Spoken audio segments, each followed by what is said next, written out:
अस्सलाम वालेकुम, आप देख रहे हैं डायरेक्ट लाइन। मैं हूं जबीरिया जैद। नाजरीन, ईरान और इसराइल में जंग बंदी के बाद पाकिस्तान में तैनात ईरान के सफ़ीर रज़ा अमीरी मुक़द्दम ने ईरान के साथ खड़े रहने और यकजहती पर पाकिस्तान के किरदार की तारीफ़ की है। उन्होंने कहा है कि ईरान पर मुसल्लत करदा नाहक जारहियत के मुकाबले में पाकिस्तान ने जिस साबित कदमी के साथ हमारे शाना बशाना खड़े होकर भरपूर यकजहती और हिमायत की है वो काबिल तहसीन है। उसूली और जुर्रतमंदाना मौक़िफ़ पर उन्होंने पाकिस्तान के सदर, वज़ीर आज़म और आर्मी चीफ़ का शुक्रिया अदा किया, जिस पर वज़ीर आज़म शहबाज शरीफ साहब ने कहा है कि ईरान ने पहली मरतबा जिस अंदाज में पाकिस्तान का शुक्रिया अदा किया उसकी नज़ीर नहीं मिलती। ईरानी कौम ने बड़ी जुर्रत और बहादुरी का मुजाहरा किया है, झुके नहीं और ना दबाव कबूल किया है। इसके साथ साथ हम ये भी देख रहे हैं कि ईरान के जो सुप्रीम लीडर हैं आयतुल्लाह ख़ामेनी, उन्होंने जंग में ईरान की फतह का ऐलान करते हुए ईरानी कौम को मुबारकबाद पेश किया। उन्होंने कहा है कि अमरीका को इस जंग से कोई कामयाबी नहीं मिली है। इसराइल की मुकम्मल तबाही का जब खदशा हुआ अमरीका को तो वो जंग में कूद पड़ा।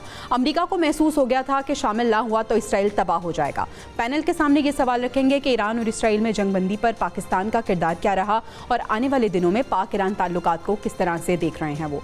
आज की दूसरी स्टोरी में हम बात करेंगे विफाकी बजट जिसकी शेकबार मंजूरी हो चुकी है। सवाल ये होगा कि अपोजिशन की जो तरमीम थी वो मानी गई हैं या उन्हें मुस्तरद कर दिया गया है, और ये भी सवाल होगा कि बजट के आने के बाद क्या आवाम को कोई रिलीफ मिलेगा। प्रोग्राम के आखिरी हिस्से में बात होगी पाकिस्तान आइंदा माह अक़वाम मुत्तहिदा की सलामती काउंसिल की सदारत संभालने जा रहा है। क्या पाकिस्तान जनूबी एशियाई मौक़िफ़ को बेहतर अंदाज में दुनिया के सामने रख पाएगा और ये प्रोसेस होता कैसे है, और इसके साथ साथ ये भी कि पाकिस्तान की सफारतकारी क्या मज़ीद मुस्तहकम होने जा रही है। इस सब को हम आज के प्रोग्राम में डिस्कस करेंगे। गुफ्तगू का आगाज़ करते हैं। पैनल का आपसे करा देती हूँ। आज के डिस्कशन के लिए पीजे मीर साहब हमारे साथ मौजूद हैं, नसीर वागा साहब ने हमें स्टूडियोज़ में ज्वाइन किया है और हामिद अल-मशरिकी साहब भी आज की गुफ्तगू का हिस्सा रहेंगे। पीजे मीर साहब, आपसे आगाज़ करना चाहूँगी। ईरानी सफ़ीर ने पाकिस्तान की तारीफ़ की है, पाकिस्तान जिस तरह से शाना बशाना ईरान के साथ खड़ा रहा उसके मौक़िफ़ की तारीफ़ की गई है, जिस पे वज़ीर आज़म साहब ने भी कहा है कि पहली दफ़ा ऐसा हुआ है कि ईरान की तरफ से खुलकर पाकिस्तान की तारीफ़ की गई। आप पाकिस्तान का किरदार किस तरह से देख रहे हैं? मशरिक़ वुस्ता में जो कशीदगी थी उस दौरान और पाक ईरान ताल्लुकात को आप मुस्तक़बिल करीब में कैसा देख रहे हैं? सबसे पहले तो अगर आप ये तारीफ़ की बात करते हैं तो कोई नहीं खड़ा हुआ ईरान के साथ जो पाकिस्तान खड़ा हुआ है, और मैं समझता हूँ उसका फ़र्ज़ भी था, उसका हक भी था और उसने वो निभाया। और उसने एक मैसेज भी दे दिया कि हम ईरान के साथ खड़े, और अगर तो फिर कोई आएगा तो शायद फिर हम भी साथ ही मिल जाएंगे। आई थिंक ये मैसेज बड़ा क्लियर गया है, पर्टिकुलरली अमेरिकन्स के साथ, क्योंकि अमेरिकनों को अब पता चल गया है कि पाकिस्तान और ईरान, ये लिबिया और सीरिया और इस तरह के जो मुल्क हैं ऐसे मुल्क नहीं है, ये कोई बनाना रिपब्लिक नहीं है। और उन्होंने अब पाकिस्तान को, मैं समझता हूँ, और ईरान को भी अब सीरियसली लेंगे और दोनों को सीरियसली लेना शुरू कर दिया है। लेकिन ये अभी शुरुआत है, आगे ये डेवलपिंग स्टोरी है, ये ख़त्म नहीं हुई है। ये फिर अब आप देखेंगे कि ये उभरेगी, आएगी और एक मंजर से आएगी। अब बात आती है कि पाकिस्तान ने तो अपनी सपोर्ट दे दी है। एक और मुल्क सऊदी अरेबिया, मैं समझता हूँ उसने भी एक अहम रोल प्ले किया है कि उन्होंने जब एक स्टांस लिया है गाजा के ऊपर, तो I thought that was a very good stance, क्योंकि सऊदी बड़े चुप रहे, हालांकि इनके एम्बेसीज हैं टेल अवीव के अंदर, तो ये बड़े चुप रहे। बाकी ये जो जीसीसी स्टेट्स हैं इनकी भी एम्बेसीज हैं वहाँ, लेकिन at the end of the day यहाँ मुझे वो यूनानिमिटी नजर नहीं आई ओआईसी की तरफ से जो कि आनी चाहिए थी। वेस्टर्न साइड से अगर आप देखो तो सिर्फ अमेरिका था, यूरोपियन यूनियन जो है उसका एक अपना मौकफ था, ब्रिटेन बिल्कुल एब्स्टेन कर गया, उसने कहा कि हमारा कोई हाथ इसमें नहीं है, लेकिन हम ईरान को न्यूक्लियर नहीं होने देंगे। ये सारों ने ये तकरीर की है, सारों ने ये मुतालबा किया है, लेकिन याद रखना आज ईरान अब डबल टाइम करेगा अपने आप को न्यूक्लियर करने के लिए, क्योंकि उसने ये एक जो रिहर्सल थी वो उसने देख ली है, उसको पता है कि what's good and what's not good और ये हमारे साथ क्या हो सकता है, सो वो करेंगे। उनको तकलीफ है कि इनके पास अभी भी 600 है वो यूरेनियम के जो क्वांटिटी है, लेकिन आई डोंट थिंक कि ये डिस्कवर कर सकेंगे। पीजे मीर साहब, यू आर एब्सोल्युटली राइट। हम कल से यही बात कर रहे हैं कि अब ईरान जो है वो इस तगोदो को रोकेगा नहीं बल्कि मजीद इसको तेज कर देगा। वागा साहब, हमने देखा कि ईरानी सुप्रीम लीडर ने भी ईरान की फतह का ऐलान किया, कौम को मुबारकबाद दी, और उन्होंने कहा है कि अमेरिका को जब लगा कि इसराइल जो है वो निस्तो नाबूद होने वाला है तो वो बीच में कूद पड़ा, और अमेरिका जो बड़ी बड़ी बढ़के मार रहा है कि उसने अपना हदफ हासिल कर लिया, वो भी ईरान का कोई नुकसान नहीं कर सका। एक तो इस तनाजुर में आप किस तरह से देख रहे हैं, और दूसरा पाकिस्तान का किरदार जो ये कशीदगी थी उस दौरान कैसा रहा? देखिए, एक बात आम लोग कहते हैं कि मालिक जो है वो उस वक्त अखाड़े में खुद आता है जब उसको यकीन हो जाए कि अब उसका कुत्ता हार रहा है। अब इसका मतलब तो सारे लोग समझ गए होंगे कि मालिक अखाड़े में कब आया, जब उसको पता चला कि इसराइल हार रहा है। दूसरी जानब पाकिस्तान का जो उसमें किरदार रहा है ना, वो इतना आला किरदार पाकिस्तान ने अदा किया है कि उसने अपनी सॉवरेनिटी और अपनी हिफाजत को मद्देनज़र रखा है। बहुत सारे लोग बातें कर रहे थे कि जी एक ही वक्त में जब ईरान और इसराइल की जंग हो रही है तो जनरल आसिम मुनीर साहब जो हैं वो ट्रंप से मुलाकात कर रहे हैं। इस पे बड़े लोग नाकदीन जो है वो बातें कर रहे थे, लेकिन आप ये देखें कि उन्होंने किस आला तरीके से वहाँ पाकिस्तान की नुमाइंदगी की है, और उन्होंने ज़रा भी कहीं झोल या कमज़ोरी नहीं आने दी कि जिससे ये जाहिर हो कि जनरल आसिम साहब या पाकिस्तान जो है वो किसी भी तरह झुक के अमेरिका के सामने जाके उसने कोई ऐसी बात की हो कि जी ईरान के साथ ये ना करें, फलां ना करें। नहीं, उन्होंने अपनी सॉवरेनिटी को कायम रखा, और इस मुलाकात की इसी वजह से ट्रंप बार बार तारीफ करते हैं और बार बार वो कहते हैं कि फील्ड मार्शल जो हैं उनसे मिलके मैं बहुत मुतासर हुआ हूं, उनकी शख्सियत बहुत मुतासर कुन है। उसकी मेन वजह ही ये थी कि ना तो वो किसी के सामने झुके, ना उन्होंने कोई जाके दरखास्तें की हैं ट्रंप के साथ। अब बहुत सारे लोग देखें कह रहे थे कि जी अब वो ट्रंप साहब से मुलाकात करने क्यों गए हैं, जबकि इधर तो जंग लगी हुई है और शायद वो जाकर वहां कोई इस तरह की बात करेंगे। पाकिस्तान ने इसमें जो आला तरीन किरदार अदा किया है वो पूरी दुनिया देख रही है, और ईरान का इस बात पर उसको पूरा यकीन है कि पाकिस्तान वाहिद मुल्क है दुनिया का जो हर तरह से ईरान के साथ था, और उनको ये भी यकीन था कि जब उनको लॉजिस्टिक्स की जरूरत पड़ेगी तो भी पाकिस्तान मैदान में आ जाएगा, बगैर मदद करने से गुरेज नहीं करेगा। मशरकी साहब को भी शामिल गुफ्तगू कर लेते हैं। मशरकी साहब, पाकिस्तान की अहमियत इस तनाजुर में आपसे जानना चाहूँगी। इससे पहले हमने देखा कि पाक इंडिया कॉन्फ्लिक्ट हुआ, उसमें भी हमने देखा कि पाकिस्तान की जो इंडिविजुअलिटी थी पूरी दुनिया ने देखी, पाकिस्तान की जो अफवाज थी उसको पूरी दुनिया ने अप्रिशिएट किया। इसके बाद हमने देखा कि जो मशरिक़ वुस्ता में कशीदगी थी उसमें पाकिस्तान का ईरान के साथ खड़ा होना, फिर हमने देखा कि किस तरह से सिपा सालार गए, ट्रंप ने मुलाकात की, बड़ी तारीफ़ें की। आपके ओपिनियन में आपको क्या लगता है कि where Pakistan stands then and now?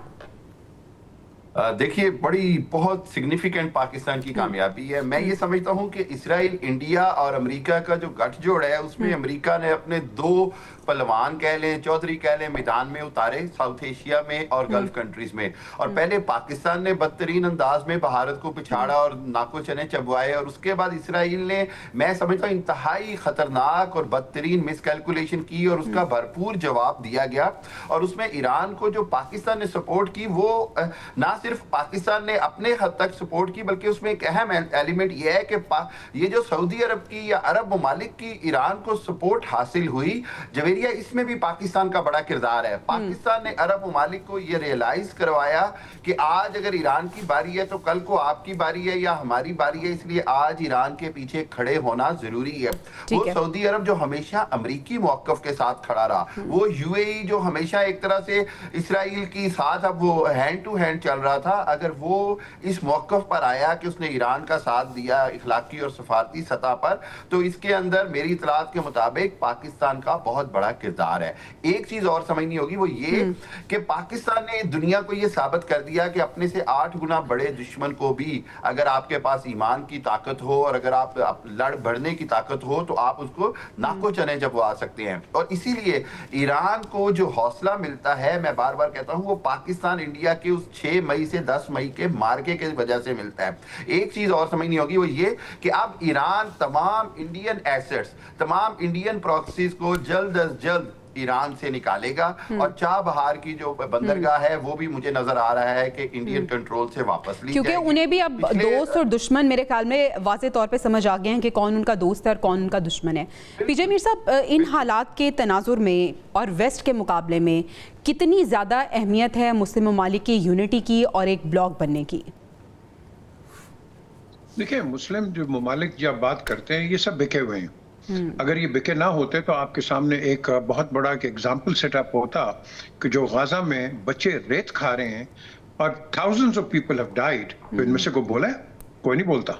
تو میں یہ ان کے اپنے اپنے انٹرسٹ ہیں، ساروں کے دوست شوست کوئی نہیں ہے، سب کا اپنے اپنے انٹرسٹ ہیں اور یہ اپنے انٹرسٹ سے کھیلتے ہیں، سمپل از دیٹ۔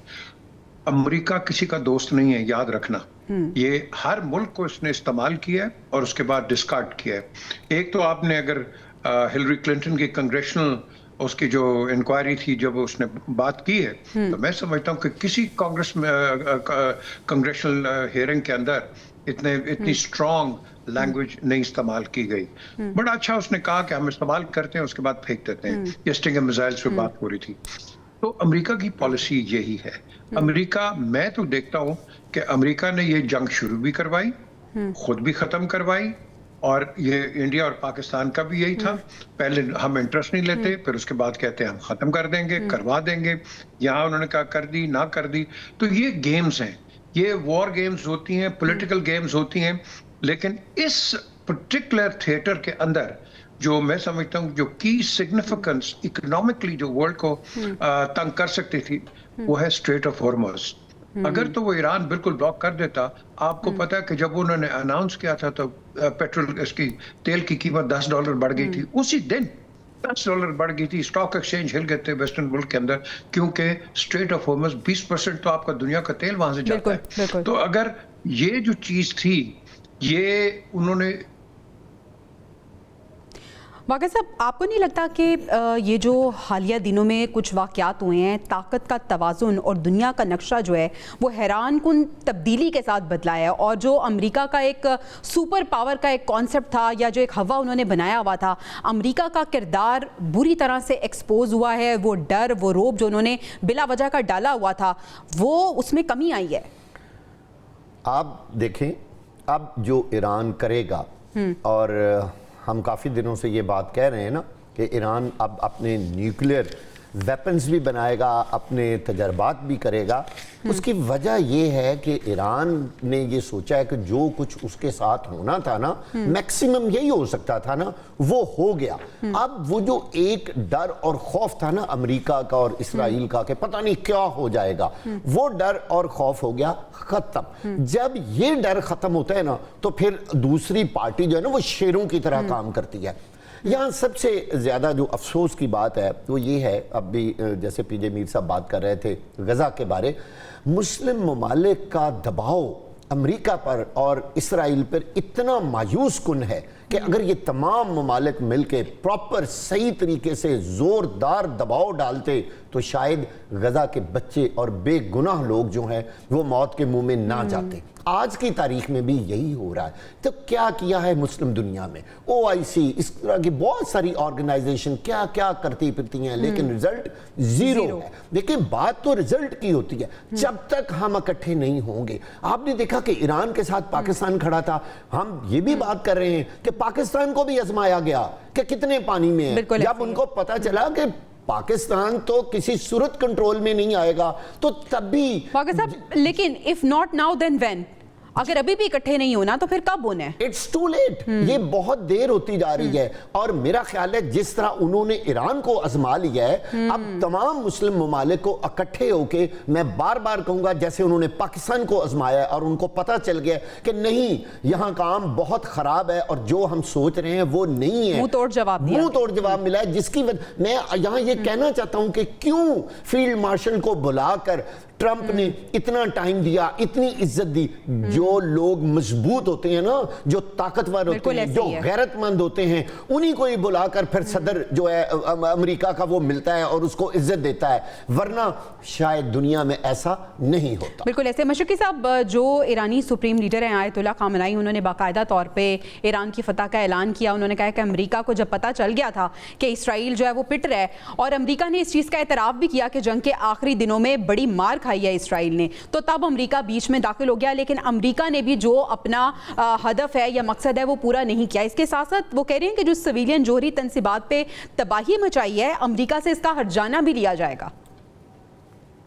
بلا شبہ یہ ایران کی بہت بڑی فتح ہے, اور ایرانی عوام کو, اس قوم کو پوری مبارکباد اس فتح کی. انہوں نے بہت بڑی قربانی بھی دی ہے. انہوں نے ٹاپ لیڈرشپ ان کی شہید ہو گئی, تمام جنہوں لائک آرمی کے اور پاسداران انقلاب کے, اور پھر انجینئر, سائنسدان, ججز, انہوں نے بہت بڑی قربانی دی ہے, اور اس قوم کی قربانی کو تاریخ میں یاد رکھا جائے گا. بلا شبہ مبارکباد کے مستحق ہیں. نو ڈاؤٹ کہ کوئی بھی ایٹمی جو تنصیب ہے وہ مکمل طور پر تباہ نہیں ہوئی. ایران نے اس کو پہلے سے خالی کر دیا تھا.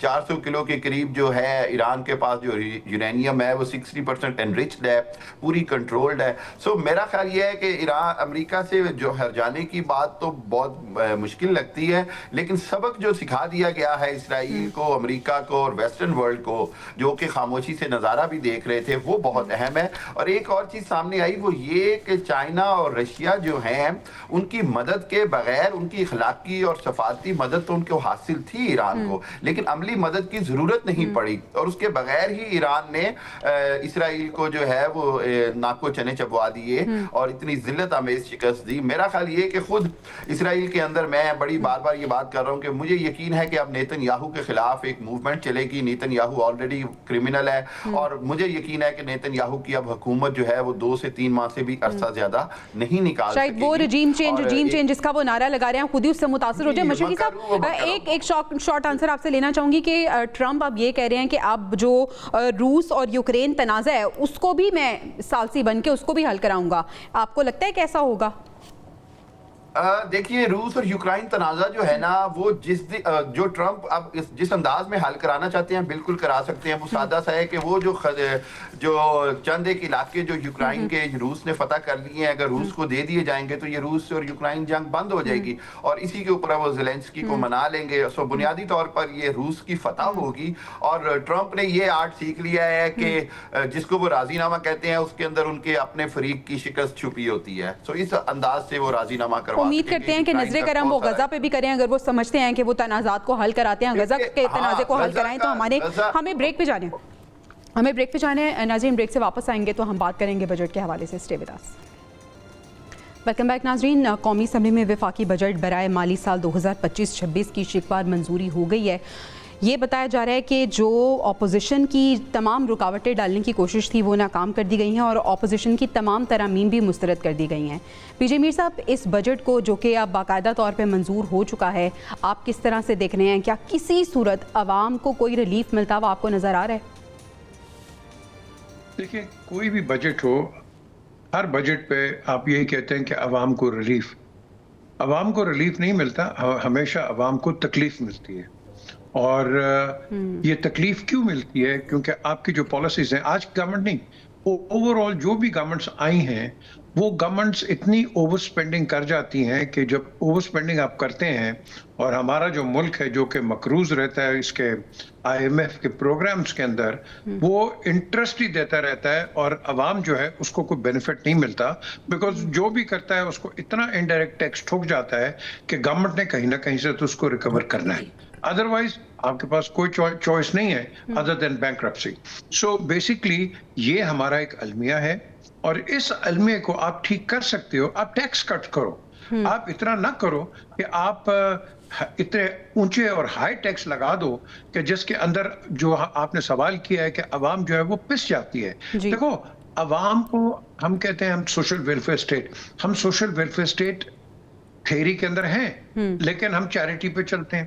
لیکن otherwise as far as systematic working is concern, ہمارا وہ نہیں ہے سسٹمیٹک.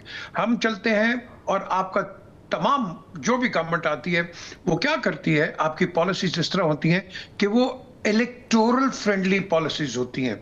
वो ये पॉलिसीज नहीं होती हैं कि लॉन्ग टर्म सोचो कि जिसके अंदर आपको कई दफा हार्श भी होना पड़ता है, बिल्कुल। सख्त भी होना पड़ता है, लेकिन ये लोग डरते हैं। क्यों डरते हैं? क्योंकि इनका वोट बैंक खराब होगा, तो इनका वोट बैंक खराब होगा, ये आगे पावर में नहीं आएंगे। सो जो भी गवर्नमेंट आती है वो समझती है ये परमानेंट है।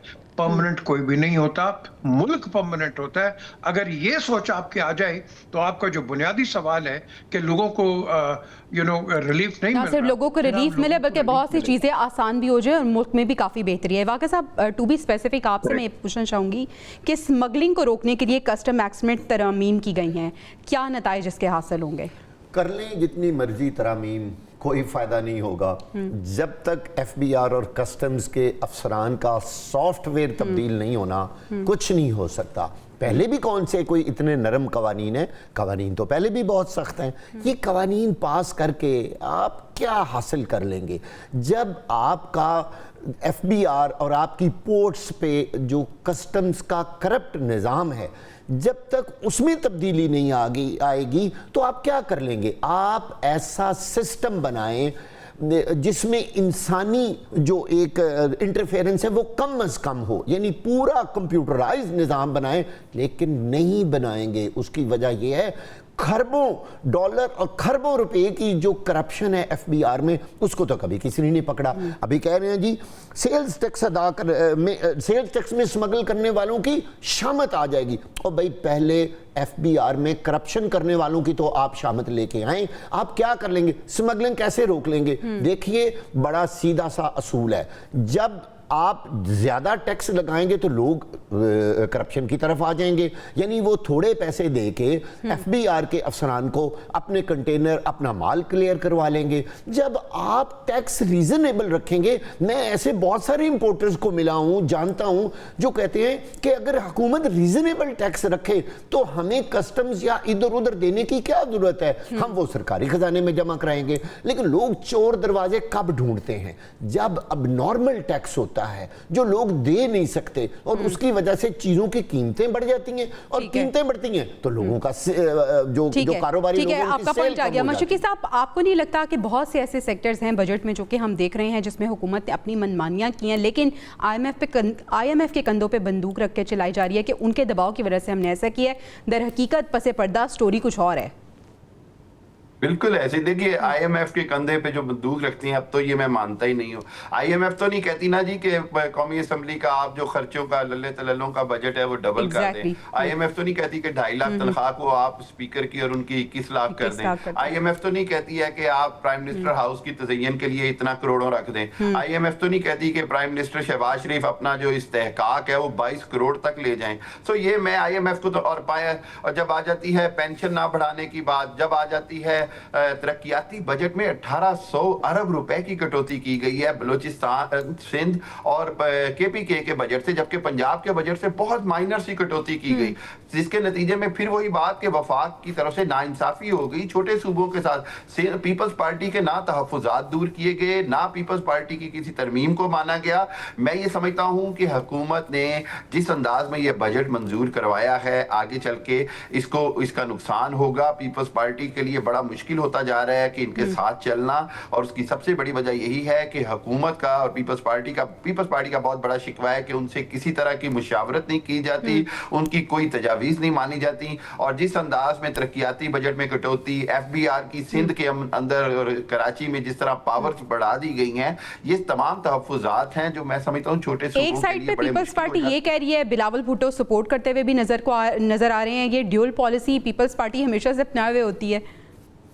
देखिए आदिल साहब है नहीं, वो आदिल साहब की बात याद आ गई कि वो जो कहते हैं ना कि जी जिन्होंने इनको बिठाया हुआ है जब तक वो चलाना चाहेंगे इनको चलाएंगे, लेकिन इनके लिए मुश्किल होती जा रही है। और एक चीज आप और समझिए जवेरिया, वो ये है कि अवाम को कोई रिलीफ नहीं है, अवाम के लिए मुश्किलात से मुश्किलात हैं। पीजे मीर साहब ने ठीक कहा, इनडायरेक्ट टैक्स बढ़ा के वो अवाम पे ही बोझ है, डायरेक्ट टैक्स क्योंकि सरमायादार को डलना है, उनका उसमें वोट कैपिटल इफेक्ट होना है, इसलिए डायरेक्ट टैक्स की कलेक्शन की तरफ आना नहीं है। मईशत के लिए इन्होंने कोई भी ऐसा फैसला नहीं किया जिससे डायरेक्शन लॉन्ग टर्म सीधी होती। जब तक शॉर्ट टर्म और डे टू डे बेस के ऊपर हुकूमत के मामलात और बजट के मामलात चलाए जाएंगे कि आज का दिन गुजर जाए, तो मैं नहीं समझता कि आवाम के लिए बेहतरी होगी। लॉन्ग टर्म बजट पॉलिसीज होती हैं, उसी के तहत आवाम को रिलीफ मिलता है। और जो मैं बदकिस्मती की बात ये कि मिडिल क्लास खत्म होती जा रही है, ये पाकिस्तान की सबसे बड़ी परेशानी है। गरीब मिडिल क्लास गरीब क्लास में जा रही है और अपर क्लास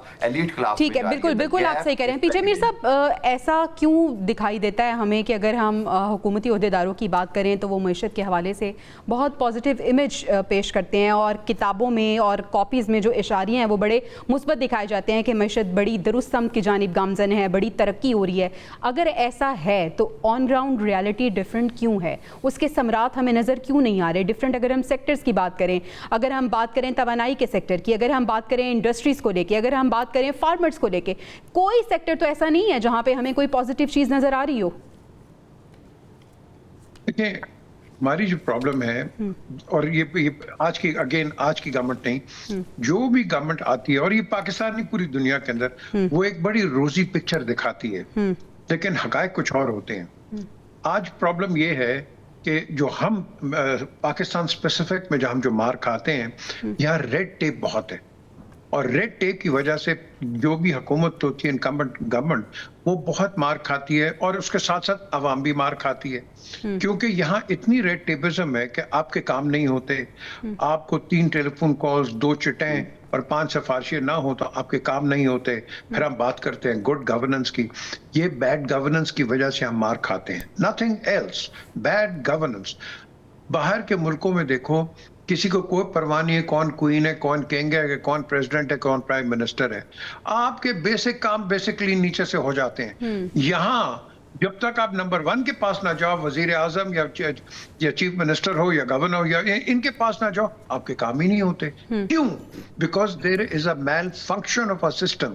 और ये जो मैल फंक्शन है, ये जो गवर्नमेंट होती है पार के अंदर, वो समझती है हम यहाँ और परमानेंट है हम। यार जिंदगी में thousands and thousands of years हो गए, कोई परमानेंट रहा है? बिल्कुल नहीं। तो जब इस एटीट्यूड को जो है आप चेंज करोगे, तब आप एक कौम के लिए सोचोगे। हम वो नहीं सोचते, हम सोचते हैं कि अगली गवर्नमेंट भी मेरी आनी है, और भाई अल्लाह करे आप जो आपको मिली है। बिल्कुल बिल्कुल आप सही कह रहे हैं, जो गवर्नमेंट आपको मिली है उसमें तो कोई आप अच्छा ऐसा काम करें, कोई ऐसी लेगेसी छोड़ के जाएं कि आने वाले वक्त में भी आप दोबारा आ सकें। वागा साहब, अगर हम ज़राअत के शोबे की बात करें, जो कि हम बहुत बारहा बात करते हैं, किसानों को लेकर अगर हम बात करें, गंदम की काश्त के हवाले से हम कल भी बात कर रहे थे ऑफ द स्क्रीन कि किस तरह से एहतजाज किया जा रहा है। एक ज़रई मुल्क और उसकी ये कंडीशन और उसके किसानों का ये हाल बिल्कुल भी नहीं सोचा जा रहा इस सेक्टर के हवाले से।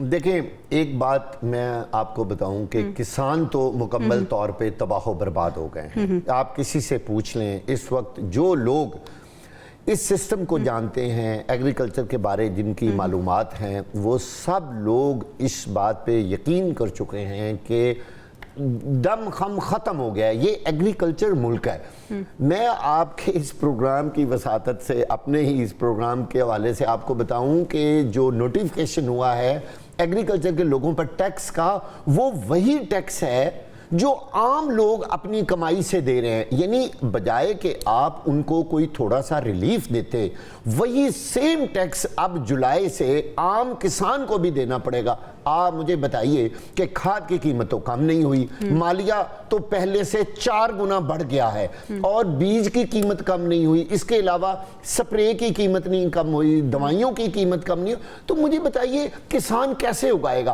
और इस पाकिस्तान को हम लोग फीड कैसे करेंगे? क्या हमने यही कसम उठा रखी है कि चीनी भी हम बाद में इंपोर्ट कर लेंगे, पहले एक्सपोर्ट करेंगे फिर इंपोर्ट कर लेंगे, गंदम इंपोर्ट कर लेंगे, बाकी चीजें भी, हम दालें भी। अब मैं कल परसों एक नोटिफिकेशन पढ़ रहा था, दालें इंपोर्ट की जा रही हैं।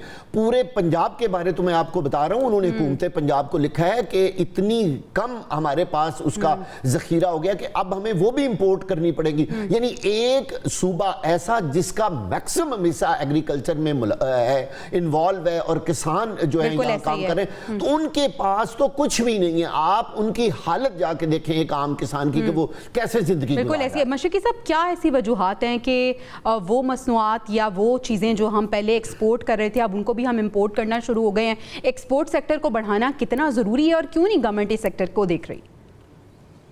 देखिए, बड़ी इंतहाई बदकिस्मती है कि पाकिस्तान जो बात होती है कि ज़राई मुल्क होने के बावजूद हमने किसान को किसी तरह की कोई फैसिलिटेशन नहीं दी, बल्कि उसको ज़्यादा से ज़्यादा मुश्किलात आ रही हैं। गंदम की ख़रीदारी का मामला हो, गंदम की ख़रीदारी की कीमत हो, गन्ने की क्रशिंग की कीमत हो। आप सोचिए, वो मुल्क जिसकी कपास की एक्सपोर्ट थी, आज हम कपास 70-80% हमारी कपास की जो प्रोडक्शन है वो कम हो गई है पिछले 15 सालों में। इसका कौन जिम्मेदार है? दुनिया में, पूरी दुनिया में पाकिस्तान जिन फसलों में जाना पहचाना जाता था उसी के अंदर अब पाकिस्तान पीछे जा रहा है। चाहे वो आम की पैदावार हो, चाहे वो कपास की पैदावार हो, चाहे वो किन्नू की पैदावार हो। यानी बुनियादी तौर पर जो एग्रीकल्चर इकोनॉमी थी उसको प्लानिंग के साथ, मुझे ऐसे लगता है जैसे इस सरमायादार तबके ने प्लानिंग के साथ उसको इतना पीछे कर दिया है कि अब पाकिस्तान के अंदर जब तक मैं समझता हूं कि ज़राई रेवोल्यूशन ना लाया जाए, इनकलाब ना लाया जाए और एक ऐसी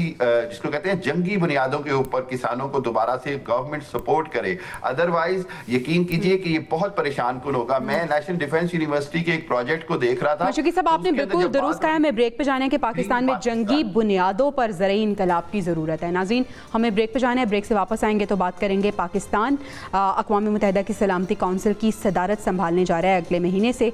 ये प्रोसेस किस तरह से होता है और पाकिस्तान अगर सदारत संभालेगा तो क्या क्या जिम्मेदारियां पाकिस्तान के कंधे पे आयद होंगी, जानेंगे ब्रेक के बाद। Stay with us. Welcome back नाज़रीन। पाकिस्तान आइंदा माह अक़वाम मुत्तहिदा की सलामती काउंसिल की सदारत संभालने जा रहा है। सवाल ये है कि आखिर सलामती काउंसिल की सदारत कैसे मिलती है। आपको बताते चलें कि बेसिकली ये सदारत हर माह के लिए होती है। ये सदारत हर महीने बदलती है, यानी एक मुल्क एक महीने के लिए सदर बनता है, फिर अगले महीने दूसरे मुल्क की बारी आ जाती है। सलामती काउंसिल में 15 ममालिक होते हैं, 5 मुस्तकिल हैं जिनमें चीन, फ्रांस, रूस, बरतानिया और अमरीका शामिल है, जबकि 10 गैर मुस्तकिल रुकन भी इसका हिस्सा होते हैं। ये 2 साल के लिए मुंतकिल होते हैं और इनका इंतखाब जनरल असम्बली करती है। हर रुकन को सदारत एक बार ज़रूर मिलती है जब तक वो काउंसिल का हिस्सा हो। पाकिस्तान की अगर हम बात करें तो गैर मुस्तकिल रुकन है और अगले महीने यानी जुलाई 2025 में अक़वाम मुत्तहिदा की सलामती काउंसिल की सदारत करने जा रहा है। पीजे मीर साहब, कितना इंपॉर्टेंट होगा पाकिस्तान के लिए जनूबी एशियाई मौक़िफ़ को किस अंदाज में और कितने मौसर अंदाज में पेश करेगा पाकिस्तान इन योर ओपिनियन? की जो फॉरेन पॉलिसी है बड़ी स्ट्रेट है, जो 1947 से हम regional piece, regional security, regional cooperation ये हम सब करते हैं। इनफैक्ट अगर देखा जाए 60s मिड 60s के अंदर RCD शुरू किया था, regional cooperation for development between Pakistan, Turkey and Iran.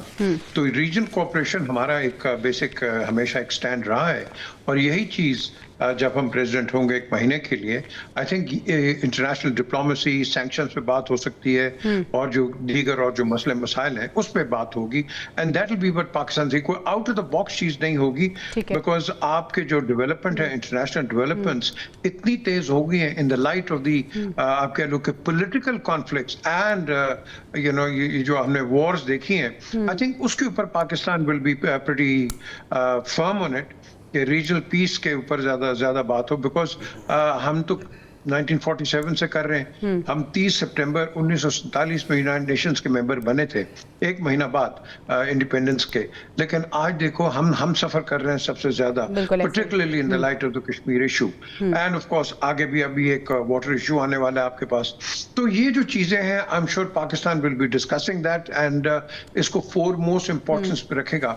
लेकिन साथ साथ जो हमारे नीचे जो इनके जो साइड लाइन पे जो लॉबियस्ट हैं, that remains to be seen कि ये कितनी तकड़ी लॉबी करते हैं ताकि जब इनकी मीटिंग्स हो इस महीने अगले महीने तो उसको ये जो पॉइंट्स हैं इनको रेज किया जाए। ठीक है सर, आपका पॉइंट आ गया। ठीक है सर, वाक़ई साहब, सलामती काउंसिल की सदारत करना अक़वाम मुत्तहिदा की कितना पाकिस्तान के लिए ये इम्पोर्टेंट होगा, ख़ास तौर पे जो हालिया कशीदगी चल रही है इस दौरान क्या एजेंडा होना चाहिए, कौन कौन से ऐसे पॉइंट्स हैं जो कि प्रायोरिटी पे रखने चाहिए पाकिस्तान को?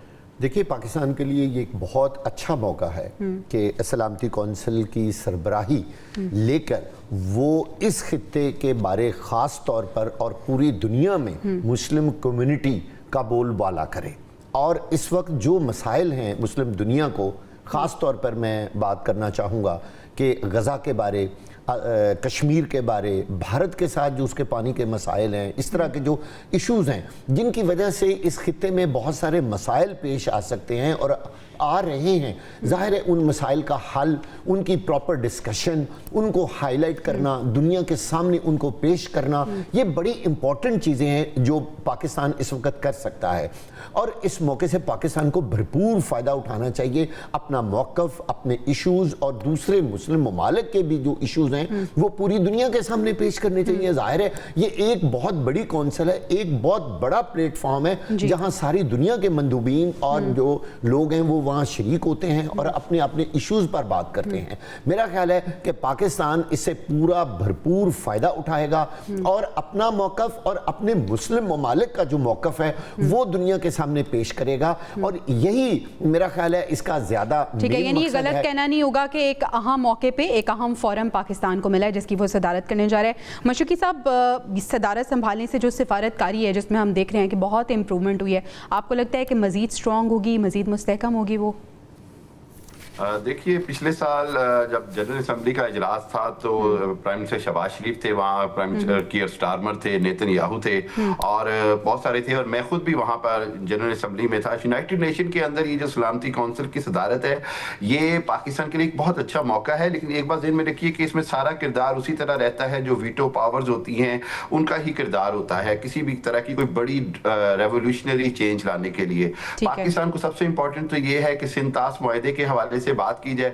دوسری بات یہ کہ میں یہ سمجھتا ہوں کہ آپ جو ایران کا کانفلکٹ ہے اس کے اندر ابھی اگلا یہ مہینہ اسی کے اوپر بات چیت ہونی ہے، ایران پر پابندیاں نرم کرنے کے حوالے سے اور خطے کے اندر امن کے حوالے سے جو مزید اقدامات ہے۔ پاکستان کی سلامتی کونسل کے حوالے سے جو سب سے بڑی کامیابی ہے وہ یہ ہے کہ پاکستان نے اور چائنا نے مل کر بھارت کو سلامتی کونسل کا مستقل رکن بننے سے بہت دور کر دیا ہے، جبکہ اس کو برطانیہ، فرانس اور امریکہ اور روس کی بھرپور حمایت حاصل تھی۔ اس سب کے باوجود میرا خیال یہ ہے کہ یہ پاکستان کی بہت بڑی کامیابی رہی ہے، اور اسی وجہ سے آج جو ہے وہ انڈیا بیک فٹ پہ نظر آتا ہے جب سلامتی کونسل کی کوئی بھی معاملات آتے ہیں۔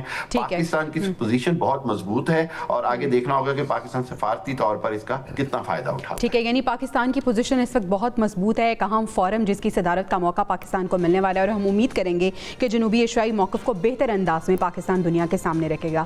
ناظرین، پروگرام سے اجازت دیجیے، انشاءاللہ آپ سے اگلے ہفتے ملاقات ہوگی۔ ارانی کے پان۔